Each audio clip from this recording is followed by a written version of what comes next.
Nación.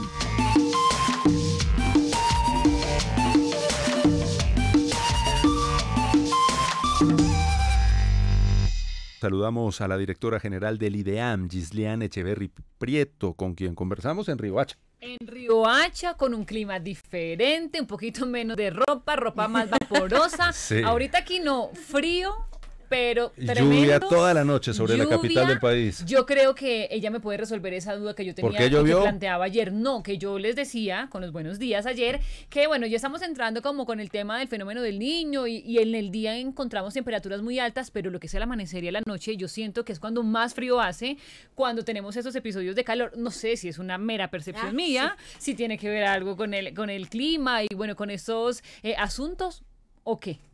¿O cómo será la cosa? Que la experta nos diga y se lo diga a Colombia. Doctora Gislian, bienvenida a Colombia Radio, muy buenos días. Buenos días a todas y a todos, muchas gracias por este espacio, esta invitación. Claro que sí, desde el IDEAM, desde nuestra oficina de pronósticos y alertas hacemos el seguimiento del tiempo. Hay varias cosas que están ocurriendo en este momento en el país. Creo que lo primero es decir que la meteorología no es solamente un fenómeno, y en ese orden de ideas, esas temperaturas altas que se han sentido principalmente en la región andina y Caribe no están relacionadas en este momento directamente con el Niño, sino con la onda de May and Julian que está pasando por el país, está en nuestros boletines y que está ocasionando menores precipitaciones. Pero por supuesto en este momento en la región andina, digamos el marco del clima, estamos en temporada de más lluvias. Entonces lo que ocurre es que lo que se espera es que haya lluvias, pero cuando pasan estas ondas pues hay menos precipitación y generan también un aumento de temperatura. Son oscilaciones, son cosas que van pasando, que van y vienen, y pues es lo que tenemos ahora en clima. Además, con esta crisis climática cada vez es mucho más complejo predecir lo que va a ocurrir en el país. La atmósfera es bastante compleja. Y en relación al fenómeno del Niño, lo que hemos anunciado desde el IDEAM es que las condiciones ya están presentes. En el fenómeno del Niño es el calentamiento del Océano Pacífico. Ya están presentes las condiciones tanto en el océano como en la atmósfera, es decir, ya está ese calentamiento y sí hemos empezado a sentir los efectos. Desde el IDEAM hacemos algo que es el seguimiento climático, evaluamos, monitoreamos la precipitación en todo el país, y lo que hemos informado es que en los meses de abril, mayo y junio las precipitaciones han estado muy por debajo de los promedios históricos, es decir, que ya se están sintiendo los efectos, aunque aún no hemos declarado el fenómeno del Niño todavía. Pero entonces, bien lo menciona, sí, aún por debajo de los promedios históricos. De precipitación. O sea, cada vez menos agüita. Y eso es consecuencia de la crisis climática, claro, como dice la doctora Gislian, porque global, recuerda uno, y aprendió uno del IDEAM, que en Colombia pues no podemos hablar de estaciones, pues, porque somos trópicos y no las tenemos. Hablamos de dos temporadas, secas y de lluvia. La primera siempre de enero, más o menos hasta marzo, luego entra abril, lluvias mil, o de marzo hasta junio, finalizando junio, y luego arranca el Festival de Verano aquí en Bogotá. Creo que es julio hasta agosto cerrando, luego mucho viento, y después de septiembre a noviembre, diciembre, agua también venteada. Que es lo que le enseñan a las abuelitas, ¿no? Los meses terminados en bre. Septiembre, octubre, noviembre, diciembre, son de agua. Bueno, se supone que estamos en temporada de tiempo seco, pero lo ha hecho usted, pues se han presentado lluvias por esta onda que ha sido como que se cruza en este momento. Bueno, así lo vamos aprendiendo y atendiendo. ¿Cómo enfrentar el tema de la crisis climática todos los días, ustedes los científicos, allí en el IDEAM, esos cambios que se van presentando? Es bien complejo. Yo estuve la semana pasada en Cuba en una conferencia de los directores de los servicios meteorológicos y hidrológicos de toda Iberoamérica, es decir, con los homólogos de toda Iberoamérica, y allí se presentó el estado del clima para Latinoamérica y el Caribe, y justamente dábamos las discusiones cómo desde los servicios hidrológicos y meteorológicos y desde la ciencia se iba a afrontar esa crisis climática. Lo que se concluía allí, que realmente es bastante complejo, es que, por ejemplo, este año no tiene análogo, y eso hace que las probabilidades o las capacidades de predicción sean cada vez mucho menores, porque en este momento se está calentando el Pacífico, y cuando eso ocurre se enfría el Atlántico por compensación térmica, y ahorita tenemos los dos océanos calientes. Entonces lo que nos convoca esto es obviamente a fortalecer nuestras capacidades de monitoreo para poder tener unas alertas tempranas de lo que está ocurriendo.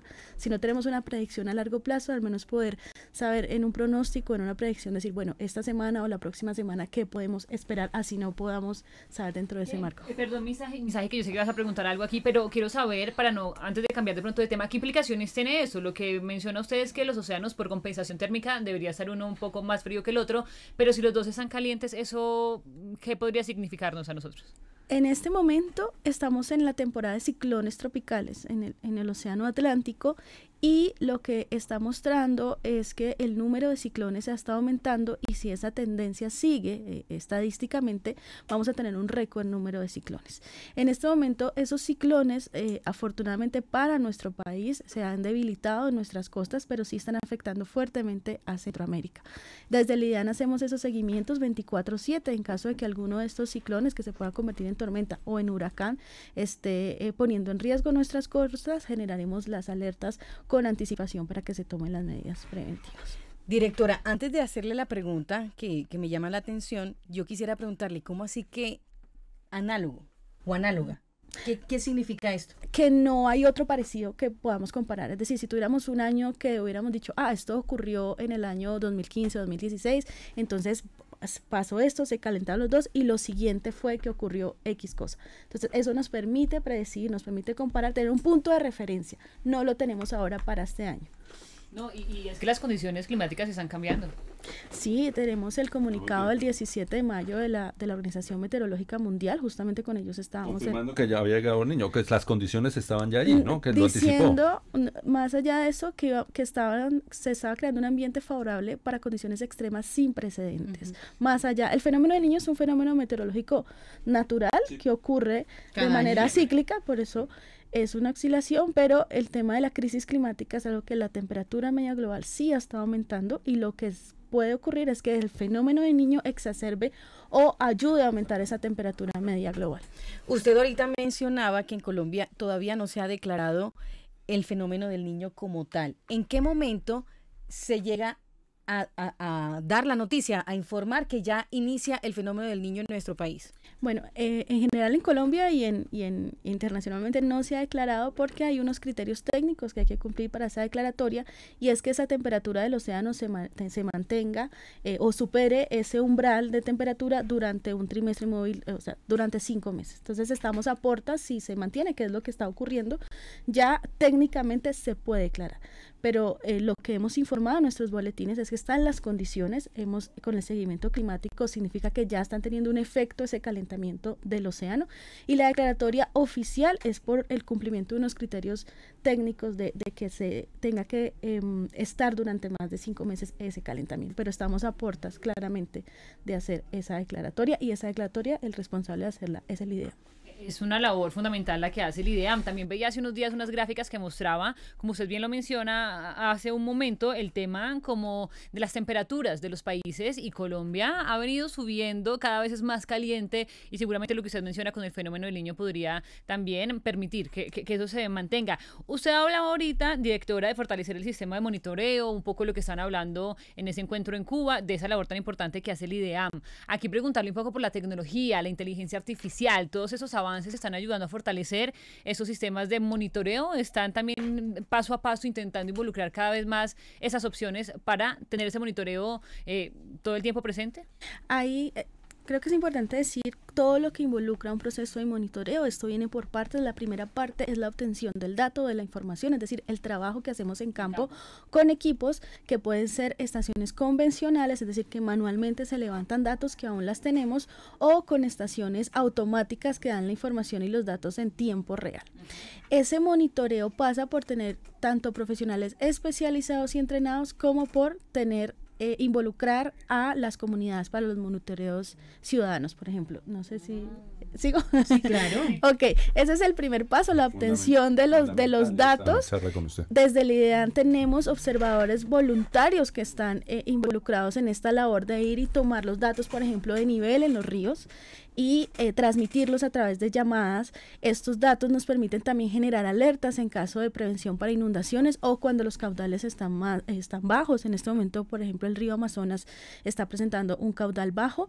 Si sigue así, generaríamos un boletín y un comunicado especial de alerta por bajo caudal en el río Amazonas. Estamos monitoreando todo el tiempo. Entonces, la primera parte son los datos, la segunda parte es el procesamiento de esos datos. Y el procesamiento de esos datos requiere tanto personal especializado como, por supuesto, infraestructura tecnológica, porque el volumen de datos, nosotros tenemos más de 2.600 estaciones en todo el país que están generando datos todo el tiempo, y eso implica que tenemos un volumen muy grande de información que procesar. Entonces hay una infraestructura tecnológica y unas plataformas que también requieren ser fortalecidas y actualizadas, y por supuesto uno de esos pasos también es la divulgación de la información, o sea, cómo logramos que toda esa información técnica llegue a toda la ciudadanía y a todos los sectores y logre ser apropiada de manera adecuada. No la quiero dejar en punta con esa última parte, la difusión, lo hacemos aquí en Colombia Radio, pero eso es importante para que todos los ciudadanos consulten el IDEAM, estén atentos de ese gran trabajo diario que se hace desde la ciencia en el IDEAM,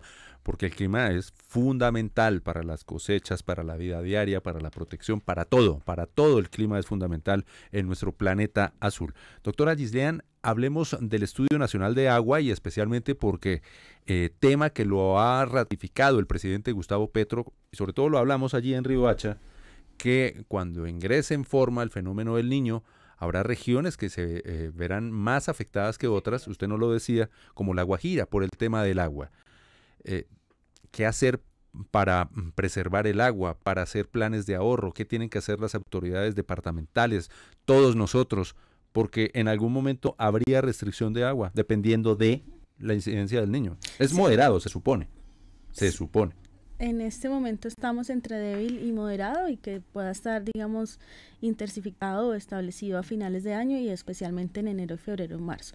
Hay varias cosas allí. Una cosa que genera las alertas es que justamente esta exacerbación del fenómeno del Niño va a solaparse o coincidir con la temporada de menos lluvias en la región Caribe y andina, es decir, una temporada que normalmente tenemos menos agua, menos precipitación, pues va a bajar aún más esa precipitación si ya está establecido este fenómeno del Niño. Lo que hacemos desde el IDEAM es entregar la información, o sea, generar esas alertas y esa información con anticipación para que los diferentes sectores y regiones tomen las medidas. Nosotros desde el IDEAM generamos información de caudales, hacemos seguimiento de gran parte de los ríos del país. Esos caudales nos permiten saber si esos ríos están disminuyendo la cantidad de agua, y eso puede generar unas alertas donde cada sector ya es quien toma las medidas, apropia esa información y decide qué hace respecto a esto. Entonces, nosotros tenemos identificados también, gracias a este Estudio Nacional del Agua que lanzamos en marzo, los municipios con mayor susceptibilidad a desabastecimiento hídrico en temporadas de sequía y en temporadas de lluvia, porque también hay que decirlo, cuando hay lluvias también hay desabastecimiento de agua, sobre todo para consumo humano.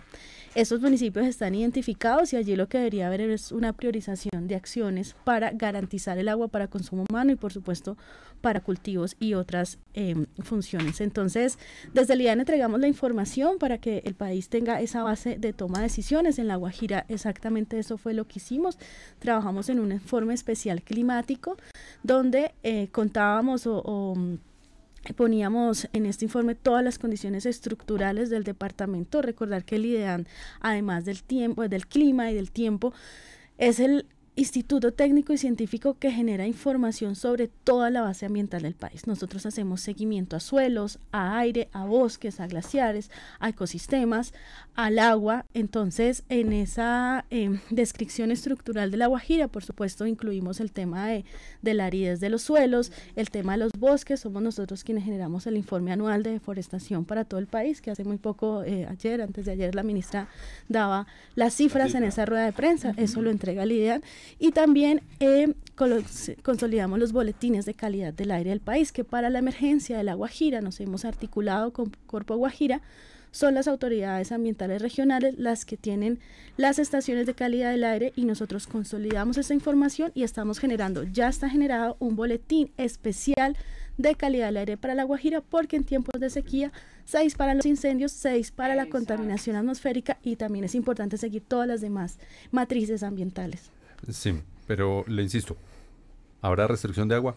Es probable, en el caso, por ejemplo, de La Guajira, el Estudio Nacional del Agua nos muestra que el índice de uso de agua es crítico. Eso quiere decir que la demanda supera la oferta, y es probable que en esa línea, e insisto, la regulación no es una recomendación del IDEAM como tal. Nosotros entregamos si está en crítico ese uso, y lo que vamos a hacer ahora en fortalecimiento en La Guajira es tener esas alertas en caso de que el caudal suba o baje, porque puede pasar, y eso sí puede generar, en caso de que haya una baja de caudal, puede generar algunas regulaciones de parte del gobierno. Directora, cambiándole un poco de tema, ¿se mantiene la alerta amarilla en la costa Caribe? La alerta amarilla por intensas lluvias, ciclones. Exactamente. Tenemos varias. Desde el IDAN tenemos alertas de deslizamientos, de incendios. En este momento sí seguimos en la temporada de ciclones y mantenemos la alerta. Es decirles que esa mesa técnica está conformada no solamente por el IDEAN, sino también por la DIMAR, por la Aerocivil, por la Unidad Nacional de Gestión para Riesgo y Desastre, y está permanente 24/7. Entonces, cualquier cambio en esa alerta también lo estamos informando. El Estudio Nacional de Agua, allí el IDEAM da los datos y la autoridad es quien decide. No con el, o sea, perdón. Aclaración, el estudio nos da los municipios con desabastecimiento, nos permite ubicar como las zonas críticas, pero el monitoreo es en tiempo real, o sea, en este momento el monitoreo de decir el caudal aumenta, disminuye, o las alertas por inundación o por bajo caudal, lo estamos haciendo en tiempo real, y eso es lo que hace que tomen decisiones. El estudio nos permite priorizar, por eso llegamos a La Guajira, donde dice, bueno, es el departamento con más crítico. Más crítico en Colombia. ¿Qué otros? En general, la región Caribe y Andina están distribuidos los municipios, pero son regiones además donde se concentra la mayor cantidad de actividad industrial y económica del país, y son las regiones mucho más amenazadas por los temas de fenómeno del Niño o de susceptibilidad de abastecimiento.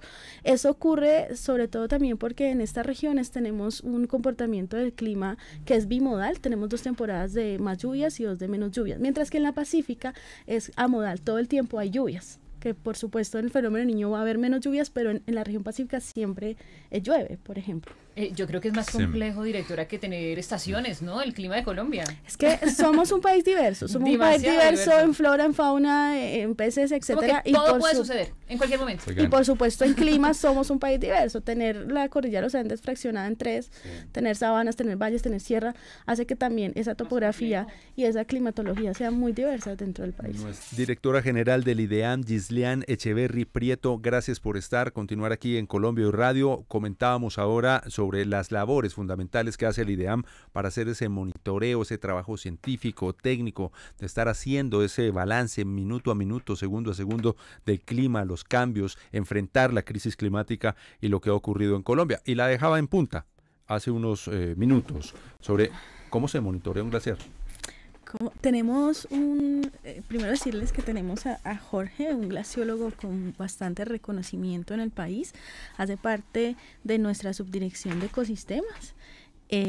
Y Jorge tiene unas habilidades, y su equipo tienen que obviamente ir al glaciar, escalarlo y se hacen diferentes monitoreos en estos glaciares. Nosotros no tenemos estaciones como tal allí, sino que se van y se toman datos en campo y se monitorea en campo.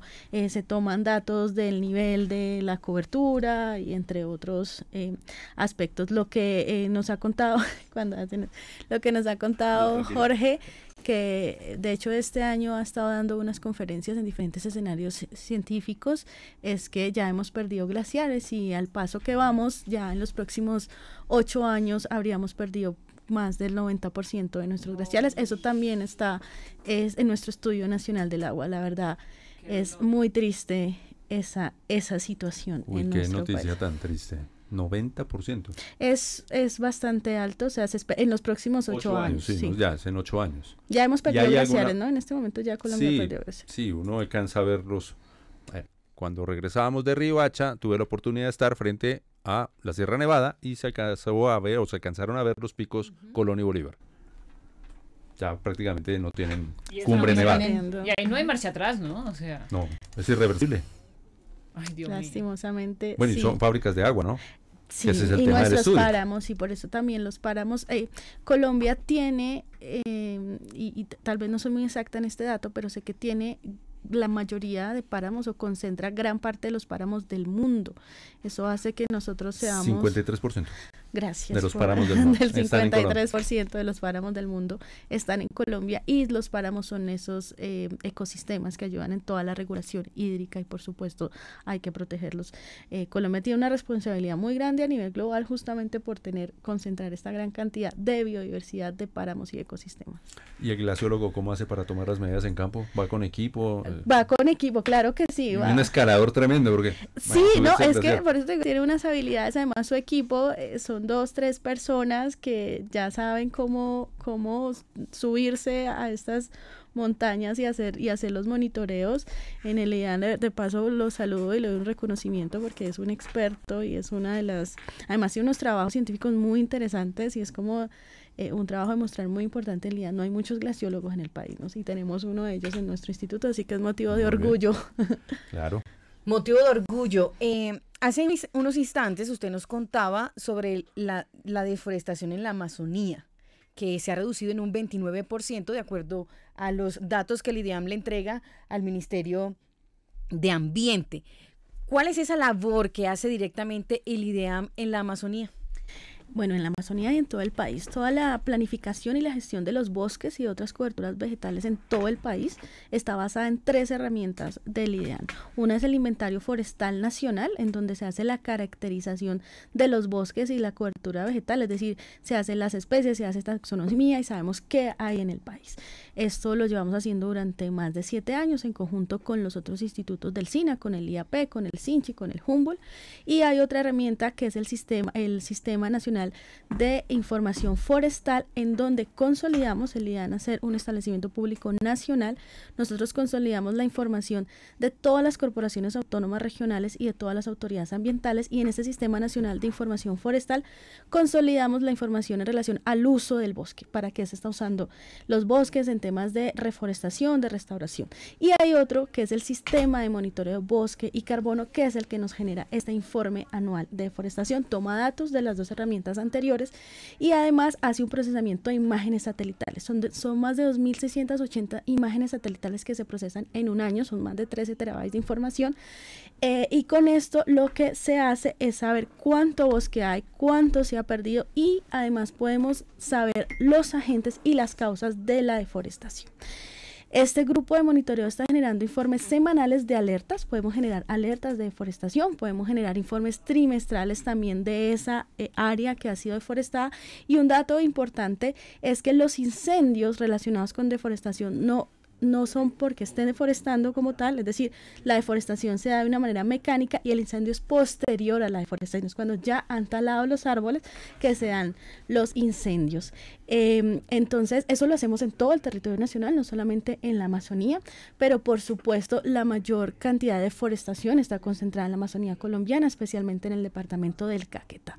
Lo que mostró nuestro informe anual de deforestación de 2022 es que ha habido una reducción importante, en una contención en esa deforestación, justamente en general, las cifras del 29%, y se ha concentrado principalmente esa contención en los departamentos de Caquetá y Guaviare, o sea, es decir, los departamentos con mayor aumento o donde ha crecido más, justamente donde se ha contenido, y esa reducción se dio principalmente en el segundo semestre del año. Otra cifra que entregamos importante es el comparativo del primer trimestre de 2022, enero, febrero, marzo, con el primer trimestre de 2023, ¿sí? Y ese comparativo nos decía que en la Amazonía, eso lo hacemos, sí lo concentramos en la Amazonía, que en la Amazonía colombiana se había reducido en un 76% la deforestación en comparación con los 2 trimestres. Trimestre. Sí, pero como bien lo decía el presidente en la cumbre amazónica y lo dijo la ministra en la rueda de prensa, estos datos no son estáticos, no es una victoria, Esto lo que está mostrando es que sí hay una relación entre las acciones de gobierno y por supuesto esa contención de la deforestación, pero que toca seguir, digamos, teniendo acciones y líneas de trabajo muy fuerte para que estos datos sigan, esta deforestación siga bajando. Además, porque sí hay otros departamentos donde ha aumentado la deforestación, no en la misma proporción, o sea, son mucho más pequeñas lo que ha aumentado, pero están en rojo en este momento. Pero aumento es aumento. Aumento es aumento, y entonces hay una alerta en Antioquia y en Chocó principalmente. Mire usted. Doctora Gislian Echeverry Prieto, gracias por estar aquí en Colombia Hoy Radio, la directora general del IDEAM, entregándonos esas precisiones, esas noticias, esas informaciones. Como se lo dijimos en Riohacha, está su casa. Muchas aquí gracias, claro siempre que que sí. sea conveniente y cuando usted tenga esas noticias para contarle a los colombianos y colombianas sobre cómo vamos con el clima en Colombia. Y con el clima, con el agua, aire, con el agua, con los con bosques. la tierra, con los bosques, con los todo. glaciares, con los ríos. En el IDEAM Gran labor monitoreamos del IDEAM. toda Fundamental. la naturaleza y Y todo el todos territorio. los días, director, hay que decirlo, arrancamos la emisión también con esas predicciones del IDEAM, así que Ah, sí. Cuñita para comunicaciones del IDEAM. Aquí siempre damos la predicción y previsión del tiempo, todas las mañanas. Muchas gracias por darnos ese espacio de divulgación de la información que generamos. Gracias, directora general del IDEAM, Gislian Echeverry Prieto. Caleñísima Gislian Echeverry Prieto. Caleñísima, llevo 6 meses, solamente 6 meses radicada en ¿verdad? Bogotá. Sí, Creo que le ha gustado, que me acuerdo que fascina. dijo. Estoy amañada, debo Sí. decirlo, estoy amañada, pero sí criada en Cali, egresada de la Universidad del Valle, parte del inventario de la Universidad del Valle, porque hice toda mi carrera. Mis pregrados y mis posgrados son de la Universidad del Valle. Entonces ahorita llevo 6 meses desde que asumí la dirección del IDEAM, me vine a radicar en Bogotá, pero Bogotá. estoy... O sea que la salsa, mejor dicho, En la sangre. Menos mal aquí en buenos lugares de salsa, no sé si ya los conoció, No. los irá conociendo, directora, pero Uy, y que son cómo le va clásicos. bailando salsa, yo quiero ver eso. ¿qué es lo que más Imagínese. extraña de Cali? Los aborrajaditos, el champús, algo así, Mi gastronómico. familia, por supuesto, mi familia, y de Cali, de la ciudad, el calorcito y por supuesto las dinámicas que tenía ya, que no sé si son propias de la ciudad o porque ahorita con el instituto, un instituto que hace parte del Sistema Nacional de Gestión de Riesgo y Desastre, donde estamos laborando, tenemos equipos que laboran 24/7 y por supuesto la directora debe estar presta a cualquier Ahí. emergencia, entonces las Ahí. dinámicas en Bogotá han sido bastante Nulas. diferentes. Canción favorita. Uy, una de Jason Mraz que se llama I'm Yours. Más Ah. es toda festiva, pero de Cali, de salsa, por supuesto que las del grupo Nietzsche, no tengo una sola, pero cuando voy viajando a Cali, la de ya vamos llegando. No puede O sea, faltar. siempre la canto. No puedo evitar que los ojos. Mi pueblo se me natal. abren. Qué lindo. Exactamente. De don Jairo Varela en el cielo. Sí, claro, Sí, yo creo señor. que todos tenemos una canción que cuando vamos llegando a la tierrita la cantamos. Yo tengo una del Joe, ¿usted? Mama I'm Coming Home de Ozzy Osbourne. ¿Y tú? Pues no sé, Misaje, me pusiste a pensar, ¿sabes? Sí, claro. Por ejemplo, cuando yo voy llegando a Barranquilla, yo canto En Barranquilla me quedo. Con el Joe. Aunque sea mentira, porque Aunque siempre sea se mentira, devuelve. exactamente. Y le vuelve el acento cuando dice Barranquilla. Cuando hay algo de Barranquilla se le sale. Se me sale el costeñol. 7:57. Gracias, doctora Gislian. Esta es Colombia Hoy Radio, emisora web conectada con todas las regiones, voces y valores del país diverso. Colombia Hoy Radio.